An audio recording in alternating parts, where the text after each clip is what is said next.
Hello, in front of me I've got Huawei MatePad SE. In this video I'll show you how to manage Huawei Wallet. In the beginning, let's enter Wallet.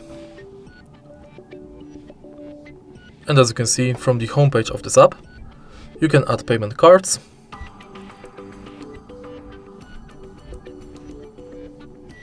loyalty cards, gift cards, and also tickets.